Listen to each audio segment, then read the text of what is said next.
안녕하세요. 어제 지인과 나눴던 독서, 독해력에 관한 이야기에 대해서 조금 얘기하려고 영상을 이제 촬영을 합니다.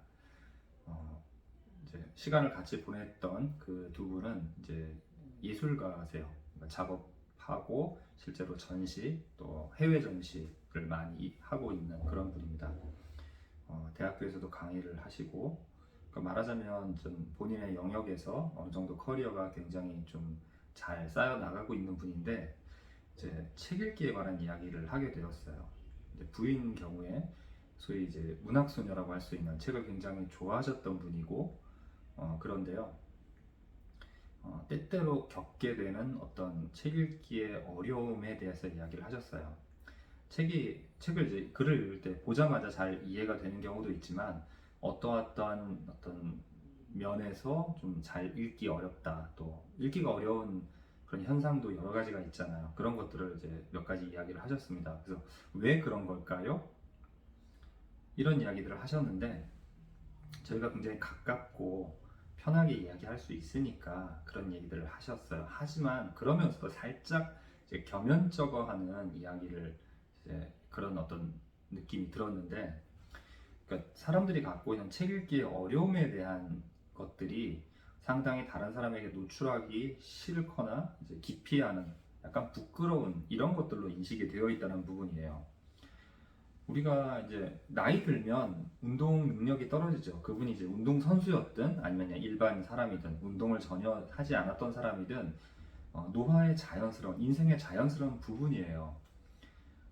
한창 뭐 공부하거나 읽기 능력이 필요로 할 때 약한 분들도 있지만, 조금 시간이 지나서 그 읽기 능력이 떨어지는 것도 자연스러운 일입니다.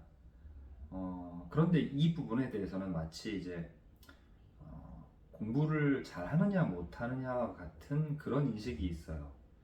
그러니까 이제 우리가 초등학교, 중학교, 고등학교를 다니면서 계속해서 공부하고, 공부가 모든 어떤 성공의 가능성이나 잠재력 또는 실제 얼마나 성공했느냐 뭐 이런 것까지 이제 그것의 하나의 획일적인 잣대처럼 이용되는 경우가 있기 때문에, 공부 잘 하지 않는다라는 것을 늘 떳떳하게 말하거나 모든 사람이 하여튼 그게 중요한 잣대인 거죠. 그러니까 공부를 그렇게 잘하지 않는다라는 게 떳떳하게 다른 사람에게 내놓지 못하는 경우나 그런 사람들이 있어요.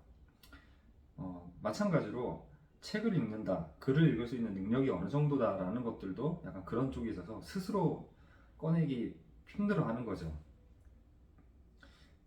그래서 이제 좀 좋은 성적을 받거나 읽기 능력이 좋아야 하는 그런 상황에 있는 분들이 이것의 어떤 어려움들을 어디서 해결할지 모르는 그런 어려움이 있고, 그 다음에 주변 사람들한테 이것을 이해시키기가 굉장히 어렵다라는 거예요. 그럴 수도 있는데도 불구하고 말이죠. 그리고 또 그 이야기를 듣는 주변 사람들도 당연히 그 사람이 자기가 조금 이제 도전적으로 뭔가 읽어야 하는 상황이 아니라서 자신의 독해력에 대한 어떤 평가를 스스로든 어떤 기준, 잣대에 의해서든 받을 기회가 없었기 때문에 나는 독해력이 문제가 없어 이렇게 생각하고 있을 수도 있는 거예요. 그렇지만 어쨌든 남 앞에서 나 요즘 책을 잘 읽기가 힘들어 이런 이야기들을 하기가 힘들어 합니다. 그러다 보니까 어떻게 해결을 하느냐, 그냥 찾아보는 거죠. 이것저것 찾아보고 얘기를 하는데, 이제 뭔가 급해요, 마음이. 그러니까 급하면 어떻게 합니까? 빨리 해결하려고 하죠. 빨리 해결하게 되면서 빨리 해결할 수 있으면서 이제 뭔가 도움이 되겠다 이렇게 찾으려다 보니까 이것만 하면 된다 이런 얘기들을 혹합니다. 사실 조금 찬찬히 생각을 해보다 보면 이게 될까라는 생각으로 갈 수도 있을 텐데, 왜 그런 이야기에 이렇게 좀 혹할까? 아니면 뭐 조회수는 많이 나오지만 실제로 그것을 신뢰하지는 않았을 수도 있겠죠.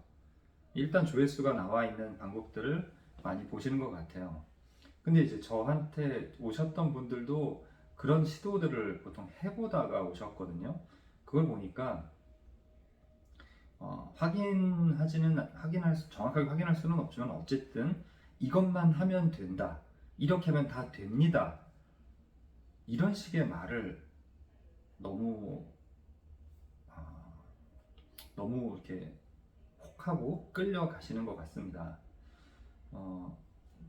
독해력은 간단하게 좋아지진 않아요. 그리고 그냥 하면 되는 게 아니라 그 사람이 어떤 식으로 지금 하고 있느냐를 봐서 거기에 맞게 해야 됩니다. 이 부분에 대한 영상은 별도로 좀 다루도록 하겠습니다. 그러니까 왜 이것만 하면 된다, 나는 이렇게 해서 되었다 라는 게 모든 사람에게 도움이 되지는 않는다라는 그 이유, 이런 것들에 대해서 좀 말씀을 드릴게요.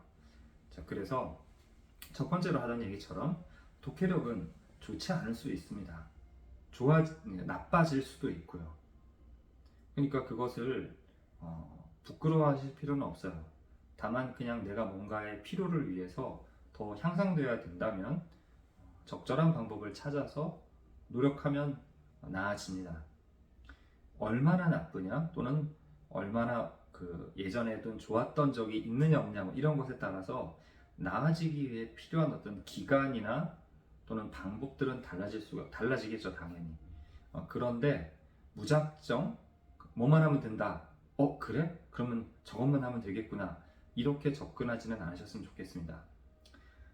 물론 이 사람에게 그러니까 어떤 사람에게 필요한 게 뭐가 있었는데 거기에 맞게끔 채택한 방법이 맞아서 나는 그것만 했더니 나았더라, 이런 경험은 당연히 있을 수 있어요. 마치 우리가 몸에 좋은 뭘 먹었더니 어디가 좋아졌더라. 근데 이것도 그 사람의 상태, 그리고 정말 그 사람이 그것만 먹었느냐, 사실은 다른 것 때문에 나아지고 있는데 그것 때문에 좋아졌다라고 믿는다든지, 이런 여러 가지들 변수가 있습니다. 그런 것들을 무시하고 그냥 다른 사람의 말을 듣고 이거 하면 좋아지는구나 라고 접근하는 건 실패 확률이 굉장히 높아지는 거죠. 의사분들에게 어떤 건강에 관련돼서나 질병에 관련돼서 또는 몸에 좋은 것에 대해서 이야기를 하면 조금 동의를 얻기가 힘들죠. 냉담하죠. 왜냐하면 이분들은 확실한 정확한 조치, 정확한 치료를 배워왔기 때문에 입증되지 않은 것에 대해서는 그럴 수도 있겠다라던가 아마 그럴 거예요 같은 태도를 절대로 취하지 않습니다. 사람의 목숨, 또는 목숨까지는 아니더라도 삶의 어떤 좋은 것, 나쁜 것을 좌우하는 그러한 일을 하고 있기 때문이죠. 그래서 뭔가 사람들이 다 좋더라거나 좋을 수도 있다라는 것은 말하지 않아요. 예전에 제 딸이 이제 허리가 안 좋아서 병원에 갔는데 요가를 하면 도움이 될까요? 했더니 그분이 그분의 경험상 자기가 이제 요가를 지금 해보지 않았다거나 뭐 이런 말씀을 하시면서 그게 정말 도움이 되는지 모르겠습니다, 이렇게 말씀을 하세요. 나중에 듣다 보니까 이제 요가 하다가 좀 차근차근하게 자신에게 적절하게 하지 않아서 오히려 허리가 나빠졌다는 사람들도 있더라고요. 그것처럼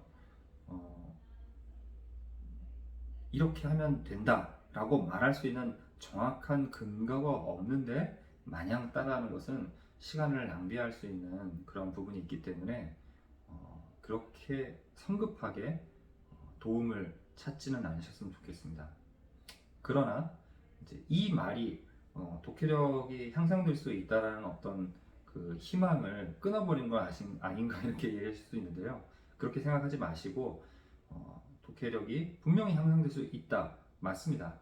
하지만 쉽게 생각해서는 그냥 단지 귀에 듣기 좋은 말일 수 있기 때문에 잘 찾아서 하셔야 됩니다. 그러니까 이것만 하면 된다, 이것이 모든 사람에게 통하지는 않습니다.